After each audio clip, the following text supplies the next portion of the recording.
हनुमान जी महाराज की माता अंजना देवी कौन थी? पूर्व समय में एक अप्सरा पुंजिका स्थला जिसका नाम था।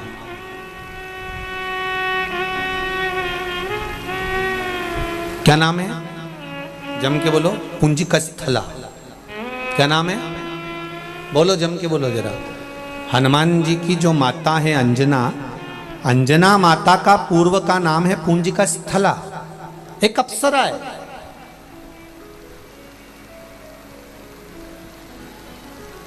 बड़ी सुंदर है। इनकी सुंदरता का बखान नहीं कर सकता कोई। अति रमणीय, अति सुंदर, बहुत सुंदर। छोटी सी अवस्था थी, छोटी सी उम्र में इन्होंने एक गलती कर दी। उस पुंजिका स्थला ने एक गलती करी कि वो सुंदर तो थी पर चंचल बहुत थी। सुंदर भी है और चंचल। महाराज पुंजिका स्थला ने एक गलती कर दी कि वो आज मृत्यु लोक में गई। भ्रमण करने के लिए जब पहुंची, भ्रमण करते करते उसने क्या देखा कि एक बंदर तपस्या में लीन है, साधना में लीन है, तप कर रहा है। तो पुंजिका स्थला को लगा, बताओ, अभी तक तो मैंने देखा था कि मुनि तप करते हैं, संत तप करते हैं, साधु तप करते हैं, ऋषिवर तप करते हैं, साधना करते हैं, पर यहां तो बंदर तप कर रहा। पुंजिका स्थला को ये बात थोड़ा अच्छी ना लगी, तो उन्होंने, छोटी सी अवस्था थी, पेड़ पर चढ़ गई और पेड़ पर चढ़कर वहां के जो फल लगे थे वो तोड़कर उस बंदर को मारने लगी।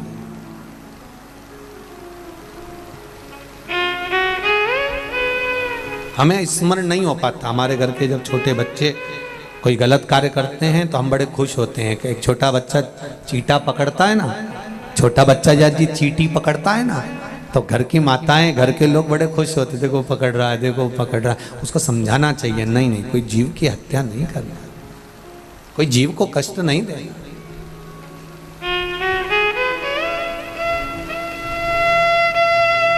क्यों किसी को दुख? महाराज शिव कथा कहती है ये मानव का शरीर बड़ी मुश्किल से मिला है, ये किसी को कष्ट देने के लिए नहीं, किसी के कष्ट के निवारण के लिए मिला।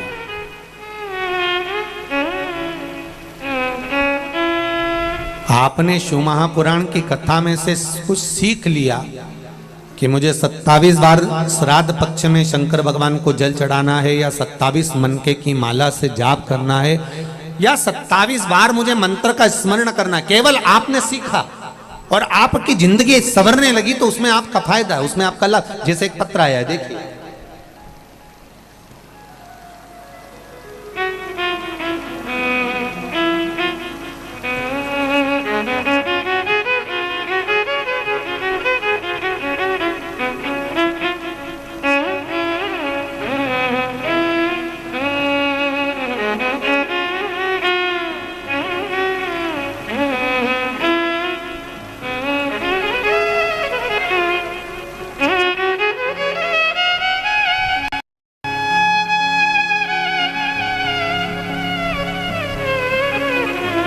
मैं संस्कार जानी फतेहाबाद हरियाणा से आया हूं। कहीं बैठे हो तो हाथ हिलाइएगा, कहीं पर विराजित हो। आप इधर हैं? हाथ कहाँ है बाबू? हाथ हिलाइए, धीरे धीरे, आराम से, आराम से, आराम से। मैं संस्कार जानी फतेहाबाद हरियाणा से आया हूं। दिख नहीं रहे हो बाबू? थोड़ा सा आगे आएंगे आप? हमें दिख नहीं रहा है, कैमरे वाले को भले दिख गए होंगे। मेरी उम्र 12 वर्ष है गुरुजी। मैं 400 किलोमीटर दूर से आया, अपने दादा दादी व परदादा दादी के साथ बाबा की धोख लगाने आया हूं। मैं जन्म से ही विकलांग था, मेरे दोनों पांव से मैं चल नहीं सकता था। हरियाणा के लगभग सभी डॉक्टरों का इलाज करवा लिया था, पर मेरे पांव से मैं चल नहीं पाता था, बेड पर पड़ा रहता था, उठ नहीं पाता था। गुरुदेव, आपकी कथा टीवी पर सुनिए। एक बेलपत्र और एक लोटा जल का कमाल दिखाने आया हूं। मैं अपने पांव पर चलकर शिव पुराण को धोख लगाने वाला हूं।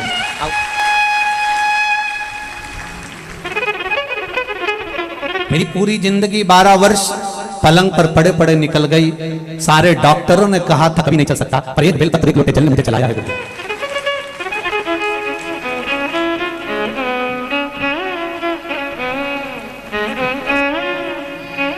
जोरदार ताली बजाएं। जो बेटा पलंग पर पड़ा रहता था, उठ नहीं पाता था, चल नहीं पाता था, आज वो चलकर सालासर बालाजी की इस कथा में शिव महापुराण में पहुंचा है। जोरदार ताली बजाकर स्वागत करें।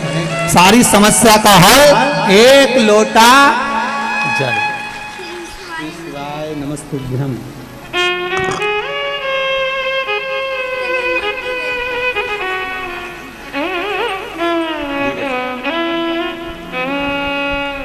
चलने की खुशी क्या होती है इस बच्चे से पूछिए, जो जीवन का इतना आनंद पाया है। 12 साल से जो पलंग पर पड़ा था और चला है बाबा की कृपा से, उसके चलने की प्रसन्नता, उसका आनंद है। शंभु शरणे मांगू घड़ी रे घड़ी, दुख काटो दया करी मैं दर्शन आपको। देखकर बड़ी प्रसन्नता है। देखिए शिव जी के पास में, यहाँ पर हमारे पास में या कुबेरेश्वर धाम में या हमारे पास कोई ऐसी विद्या नहीं, कोई मंत्र नहीं, कोई साधना नहीं, कोई हमारे पास में बेल भभूति नहीं। हमारे पास तो केवल ये शंकर का नाम है और शिव का स्मरण है। शंकर भगवान का ही स्वरूप श्री बालाजी सरकार सालासर में विराजमान है। 11वें रुद्र बाबा को यहाँ कथा कराना होगी और आप लोगों के भाग्य में ये कथा लिखी होगी तो श्राद्ध पक्ष में मिल रही है। ये तो उसकी कृपा है, उसकी उदार। बहुत आप दिल से उसका भजन करो, पुकारो आप दिल से, आप स्मरण करो दिल से, वो मिलेगा जरूर। हम कुछ नहीं दे सकते आपको, ना हम बेल दे सकते हैं, ना हम आपको भभूति दे सकते हैं, ना हम आपको कोई मंत्र साधना, हम ये भी नहीं कर सकते कि आप ऐसे रहना या इतने दिन तक बैठे रहना। हम तो केवल इतना कहेंगे कि आप दिल से बाबा से कहिए, आप दिल से उसका स्मरण करिए। एक लोटा जल और एक बेलपत्र बाबा को कहकर बोल कर आना, दिल से देकर आना, दिल से कहकर आना, वो दिल से दे देगा। और आए हो बालाजी की कथा में सालासर, दिल से कथा सुनकर जाना। मेरे बालाजी सरकार से और मेरे भोलेनाथ जी से कहकर जाना, बाबा मैंने सुना है कि तू कथा सुनने वालों को देता जरूर है। मैं आई हूँ आस लेकर, 3 महीने में मेरे मन के भाव पूर्ण करना, मैं फिर कथा में पहुंच जाऊं, ऐसी कृपा कर देगा वो। चित्त वृत्ति में आनंद हो। हम सालासर मंदिर के पुजारी श्री मिट्ठू जी से कहते थे हमेशा कि एक बार सालासर कथा करना है, पर व्यवस्था हम लोगों के आना नहीं हो पाता, समय नहीं मिल पाता। मिट्ठू जी हमेशा कहते थे कि आप आइए, कभी योग बनेगा। और आज स्वराणा परिवार के द्वारा जो कथा हो रही है, मुझे तो लगता है कि मेरे बालाजी सरकार ने सुना होगा और यहाँ करवाया।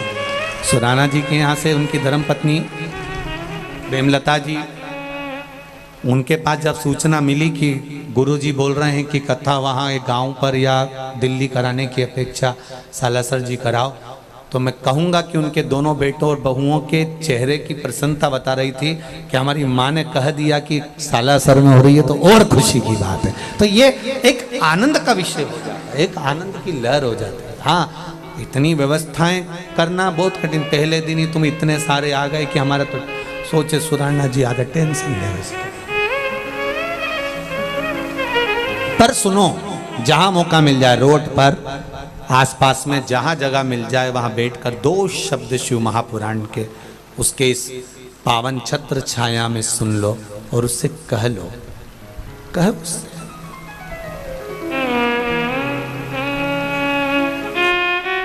एलईडी चालू करिए। एलईडी वाले नहीं है क्या यहाँ पर? वो एलईडी हम चालू करो ना। और सब पीछे से आवाज लगा रहे हैं, देख रहे हैं। जीवन का एक आनंद प्राप्त, सुख प्राप्त। महाराज पुंजिका स्थला एक गलती कर गई। पुंजिका स्थला सुंदर बड़ी थी, बहुत सुंदर, बहुत आनंदित थी, पर उसने एक गलती कर दी। पुंजिका स्थला ने पहचान नहीं पाई, उसने तो सोचा बंदर है। पर हमारे शास्त्र कहते हैं साधु संत सन्यासी तपस्वी मुनि साधक जितने तप करने वाले होते हैं, ये मनुष्य देह में मृत्यु लोक में आकर तप नहीं करते, क्योंकि इनका नियम है अगर हम मनुष्य बनकर तप करेंगे, कोई देखेगा तो हमारे पास आ जाएगा, हमारा पहचान वाला होगा तो हमारे पास आएगा, जानने वाला होगा तो हमारे पास आएगा। तो ये तप करते हैं तो थोड़ा रूप चेंज कर लेते हैं। कोई एक तपस्वी मुनि बंदर का रूप रखकर तप कर रहा था और पुंजिका स्थला ने उस पर फल फेंकना चालू कर दिया। पुंजिका स्थला ने उस पर फल फेंका और जब पुंजिका स्थला ने फल फेंकना चालू करा, संत को क्रोध आ गया। क्रोध आते से ही संत ने कह दिया, ए कन्या तो इतनी सुंदर है, इतनी ज्ञानवान है, इतनी विद्वान है, उसके बाद तू मेरे पर फल फेंक रही है? मैं तुझे श्राप देता हूं, मैं तुझे श्राप देता हूं। तू अगली बार अगर मृत्यु लोक पर आई और मृत्यु लोक में आने के बाद अगर तूने अपनी सुंदरता के अनुसार किसी को प्रेमवश देख लिया, किसी से तेरा प्रेम हो गया, स्नेह हो गया, तो किसी के प्रति आसक्त हो गई, तेरा प्रेम अगर अधिक हो गया, तो सुन ए पुंजिका स्थला, सुन ले, तू तेरा जो चेहरा है, तेरा शरीर भले सुंदर होगा पर तेरा चेहरा बानर का होगा। काय का होगा? बंदर का। तेरा चेहरा बन जाएगा क्योंकि तूने मुझे बंदर जानकर मेरे ऊपर फल फेंका है, तेरा चेहरा बंदर का हो जाएगा, ये मेरा श्राप है। पुंजिका स्थला रोने लगी, आंखों में आंसू भर गए पुंजिका स्थला के। संत के चरण पकड़ लिए, गुरुदेव गुरुदेव मुझे क्षमा कर दो। श्री हनुमान जी की मां अंजना देवी पूर्व समय की एक अप्सरा पुंजिका स्थला है, रो पड़ी, चरण पकड़ लिए, संत के गुरुदेव मुझे क्षमा कर दो। तब कहा श्राप मैंने दिया है, तू मृत्यु लोक में अगर किसी से स्नेह करेगी तो तेरा चेहरा बंदर का हो जाएगा, पर तुझे एक वर देता हूं कि तेरे गर्भ से एक बालक प्रकट होगा जो संपूर्ण ब्रह्मांड का कल्याण करेगा। स्वयं राम की सेवा में लगा है, स्वयं राम की सेवा।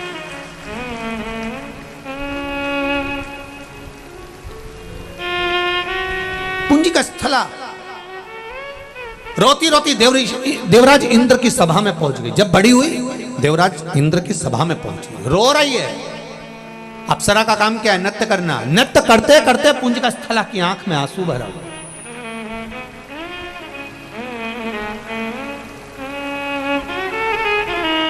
पुंजिका स्थला रो रही है, आंख में आंसू भरकर खूब खूब रोई। इंद्र ने देखा, इंद्र का ध्यान तो उसके चरणों पर था जो नाच रही थी अप्सरा, पर इंद्राणी का ध्यान उसकी आंख की आंसू पर था। नारी वही श्रेष्ठ है जो दूसरी नारी के दर्द को जाने।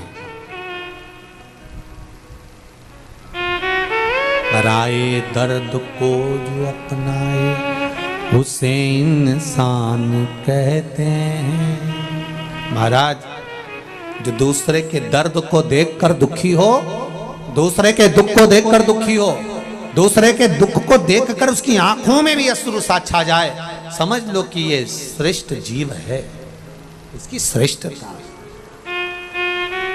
इंद्राणी रो रही है। इंद्राणी ने देखा, पूछा क्या हो गया? हे पुंजिका, इधर आओ। पुंजिका स्थला अप्सरा दौड़कर इंद्राणी के पास गई। क्या हो गया? मैंने बानर के ऊपर फल फेंका था और मेरे को श्राप लग गया कि मेरा चेहरा बंदर का हो जाएगा। मैं किसी को स्नेह बस देख नहीं सकती। कोई बात नहीं, तेरे गर्भ से एक बेटा भी तो जन्म लेगा जो संसार का कल्याण करेगा। एक काम करना पूंजी का स्थला, क्या मेरा पति इंद्र स्वर्ण का शिवलिंग बनाकर पूजन करता है, तो मृत्यु लोक में जाकर बालू के शिवलिंग का निर्माण कर कर पूजन कर। जा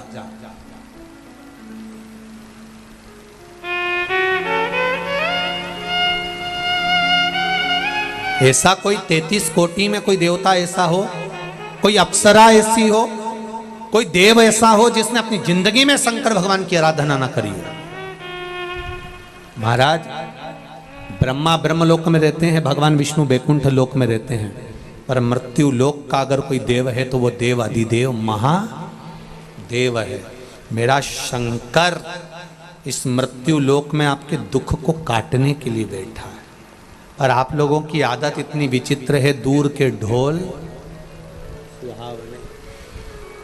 दुनिया के लोगों को शंकर भगवान से बड़ी बड़ी दिक्कत थी। हमारे यहाँ लिखा एक पत्र में, एक कोई ने लेटर भेजा था,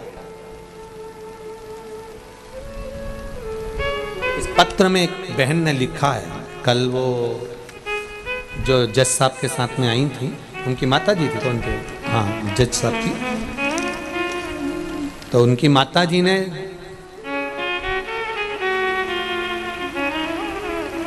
सुधा पाठक पत्नी श्री सीताराम जी 23 विष्णुपुरी दुर्गापुरा जयपुर राजस्थान से ये पत्र, इन्होंने इस पत्र में एक बात बड़ी सुंदर लिखी है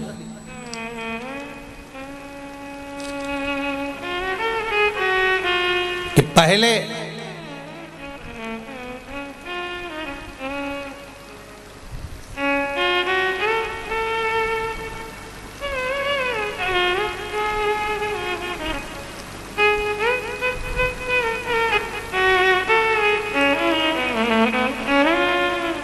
मैं मुरादाबाद में, मेरे घर के पास झारखंड में शिवजी का मंदिर था। 68 वर्षीय है सेवानिवृत्त शिक्षक, यूपीएस सरकारी स्कूल शिव कृपा से मेरे 3 लड़के हैं, 3 बेटे, सब गवर्नमेंट जॉब में अच्छी अच्छी पोस्ट पर हैं। मैं पूर्ण तरह से फ्री हूँ गुरुदेव। मैं भी सर्विस में थी, बाबा की कृपा से मैं सेवानिवृत्त हो गई हूँ गुरुदेव। पूर्व के समय में स्त्रियों को शंकर भगवान के शिवलिंग छूने नहीं देते थे। तब मैं घर में शिवलिंग का निर्माण कर कर पूजन करती थी, और उसका फल क्या है कि मेरे बेटे, मेरे परिवार के सदस्य कभी दुखी नहीं रहा, सब सरकारी नौकरी में रहे, किसी को कष्ट नहीं आया। पत्र बहुत बड़ा है, बहुत बड़ा पत्र है। उसको अब एक एक उपाय उन्होंने बताया कि कौन सी तारीख को क्या क्या मिला मुझे, कौन से दिन कौन सी घटना, घटनाक्रम भी लिखा है, 2 नंबर की घटना, 3 नंबर की घटना, 3 नंबर 4 नंबर की घटना, 1 नंबर 2 नंबर 3 4 5 ऐसी घटनाओं का क्रम लिखा कि मेरे जीवन में शंकर ने क्या नहीं दिया। शिव महापुराण की कथा को सुनने पर क्या नहीं मिला मुझे, क्या प्राप्त नहीं हुआ। महाराज दिल से कहा, हम कहते हैं कि लोग भले नहीं जानते, पर आज अगर लोगों को जानना प्रारंभ हुआ कि शंकर भगवान को 1 लोटा जल चढ़ाने का क्या लाभ है, एक बेलपत्री या एक चावल का दाना या एक फूल की पंखड़ी भी चढ़ाने का क्या लाभ है। एक बेलपत्र, अगर शुगर बढ़ रही है, बीपी डाउन हो रहा है, गड़बड़ हो रहा है, बीपी लो हो रहा है, बढ़ रहा है, शुगर गड़बड़ हो रही है, मेरा निवेदन है एक बार शंकर पे चढ़ी हुई बेलपत्र खाना तो चालू करो, केवल हफ्ते में 2 बार। और अगर खाते नहीं बने, मुंह में किसी किसी के छाले पड़ जाते हैं, तोरा लगने लगता है, जीवान तौरी लगती है, स्वाद नहीं आता, तो उस बेलपत्र को पीस कर गोली बनाकर पानी से निकल जाए, उसका लाभ तो देखो।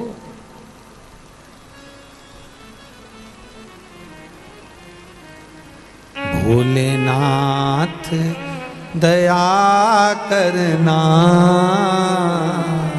मैं तेरे भरोसे हूँ, मेरे बाबा दया करना, मैं तेरे भरोसे हूँ। आप उसके भरोसे रहकर कार्य तो करो। वो बेटा बेटी ने सीए का एग्जाम दिया, हर एग्जाम में शंकर भगवान को बेलपत्र लगाई, शहद लगाकर। दुनिया भले विरोध करे कि शहद लगाने से ऐसा होता है, शंकर जी को चढ़ाने से ऐसा होता है, दुनिया विरोध करती रहेगी। आप भगवान से प्रार्थना करते रहो। शिव महापुराण का एक उपाय भी आप कर रहे हो और दिल से कर रहे हो, तो जैसे मेरे ये बेटा बेटी सीए में पास होते हैं फाइनल में, और वो बेटा अगर चलकर आ सकता है तो मेरा विश्वास है कि शंकर आपकी भी मुराद पूर्ण कर सकता है। दिल से करिए, हृदय से।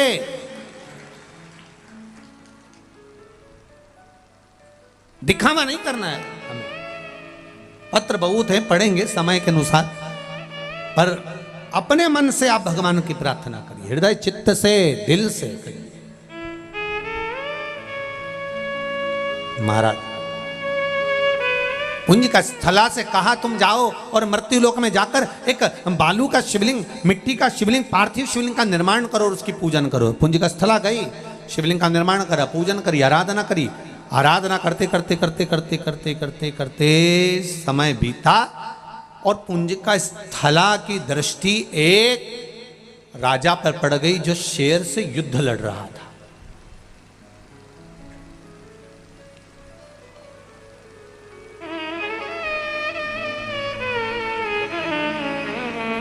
शेर से युद्ध लड़ रहा है।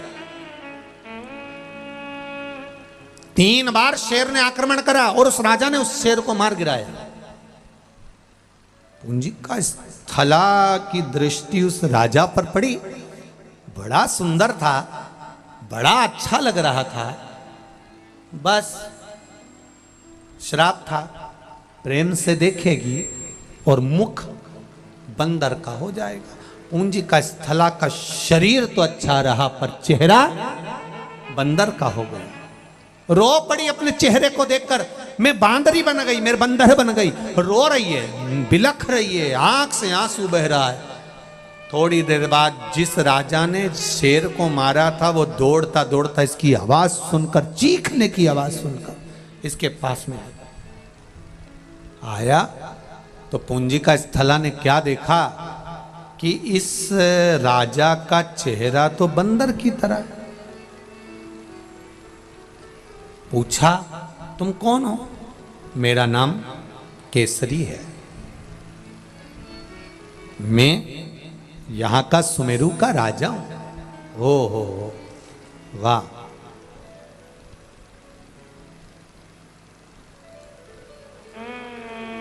क्यों रो रही हो तुम? मेरे को श्राप लगा था कि मैं अगर किसी को प्रेम बस देख लूंगी तो मेरा बंदर का चेहरा हो जाएगा, अब मेरा विवाह कैसे होगा? केसरी ने कहा चिंता मत करो, मेरे को वर मिला हुआ है, मैं कभी मनुष्य का रूप रख सकता हूं, कभी बानर का रूप रख सकता हूं, ये मुझे वर मिला हुआ। मैं आपसे विवाह करना चाहता हूं, मेरा चेहरा बंदर का हो गया तो भी आप मुझसे विवाह करेंगे? कोई बात नहीं,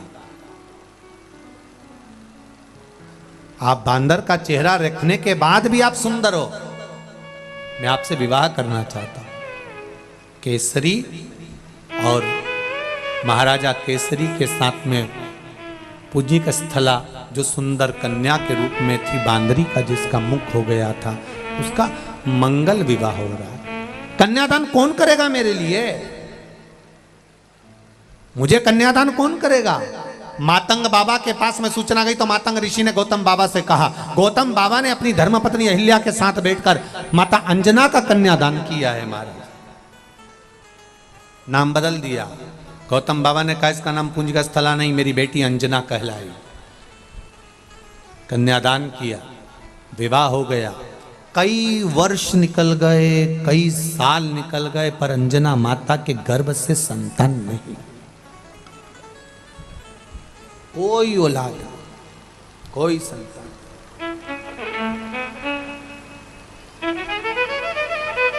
आज आंखों में से जल बह रहा था तो अंजना ने अपने पति केसरी से कहा,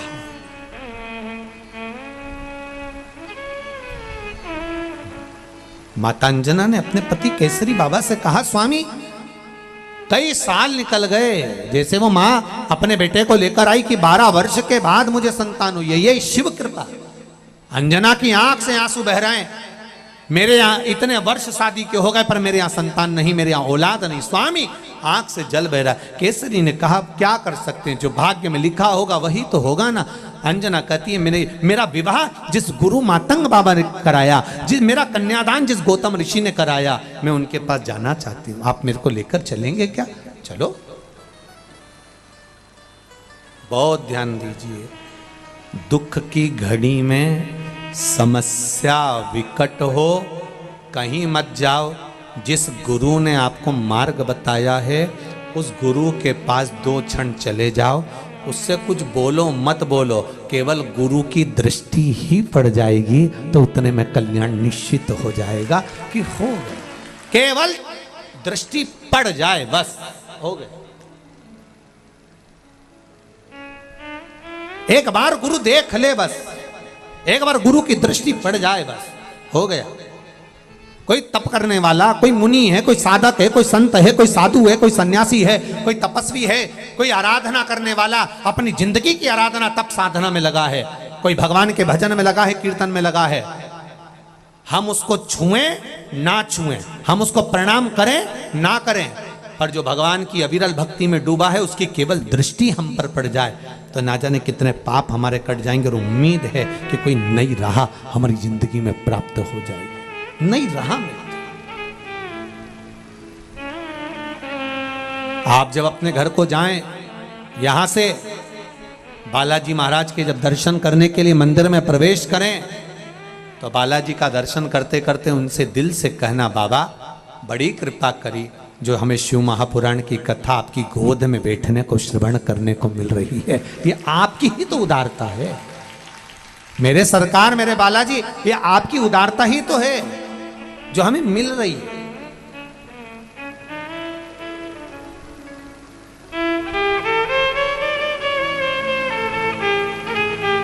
कितने जीव सालासर बालाजी धाम में, कोई चिड़िया, कोई पक्षी, कोई पशु, कोई जीव, कोई जंतु अगर भ्रमण भी कर रहा है और कोई की गति नहीं भी सुधरी है तो मैं तो कहता हूँ बालाजी सरकार ने ये शिव महापुराण की कथा अपने उन जीवों के कल्याण के लिए करवा दी कि इनकी मुक्ति होना जरूरी है, इनका कल्याण होना जरूरी। भटक रहे हैं ना जाने कहां कहां, कोई चींटी के रूप में, कोई झिंगुर के रूप में, कोई पक्षी के रूप में, कोई पशु के रूप में, ना जाने किस किस रूप में, कोई चिड़िया के रूप में, कोई जानवर के रूप में, कोई जीव के रूप में, इनकी गति होना।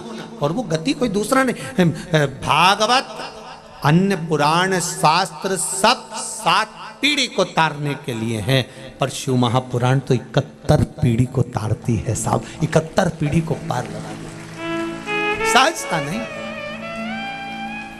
गई माता दिनों में चल, मातंग बाबा ने अंजना को देखा तो आज पति के साथ आई है। पूछ लिया बाबा ने, क्या बात है, क्या हुआ? अंजना जी कहती हैं मैं अगर बोलूंगी तो अच्छी बात नहीं, बस झोली मेरी तंग है, तेरे यहाँ कमी नहीं, तेरी कृपा से हूँ यहाँ। बाबा मेरी झोली खाली है, आप कृपा कर दीजिए, आप कृपा कर दो, बस आप कृपा करोगे तो जरूर कुछ मिलेगा, जरूर मिलेगा। और दिल से कहकर निकलो, मैं सालासर जाना जी चाहे दुनिया ताने मारे, मैं सालासर जाना जी चाहे दुनिया ताने मारे, मैं बालाजी जाना जी चाहे दुनिया ताने मारे, मैं बालाजी जाना जी चाहे दुनिया ताने मारे, चाहे दुनिया ताने मारे, चाहे बालाजी हो बालाजी, सालासर के बालाजी, बालाजी हो बालाजी, सालासर के बालाजी, बालाजी हो बालाजी सालासर के बालाजी, ओ बालाजी हो बालाजी सालासर के बालाजी, हाँ बालाजी हो बालाजी सालासर के बालाजी, ओ बालाजी हो बालाजी सालासर के बालाजी, बोल बालाजी सरकार। माता अंजना जाकर मातंग बाबा के पास बैठी हैं, क्या बात करती हैं कल की कथा में श्रवण करेंगे। बिंदुक चंचुला का सुंदर संवाद, भगवान देवाधिदेव महादेव ईश्वर जी और गोरा जी बनकर शिव महापुराण की कथा श्रवण करने आए हैं। ईश्वर जी गोरा जी पधार रहे हैं, जोरदार ताली बजाकर स्वागत करें ईश्वर जी और गोरा जी का। कुछ सूचनाएं आशीष जी दे रहे हैं आप सभी को।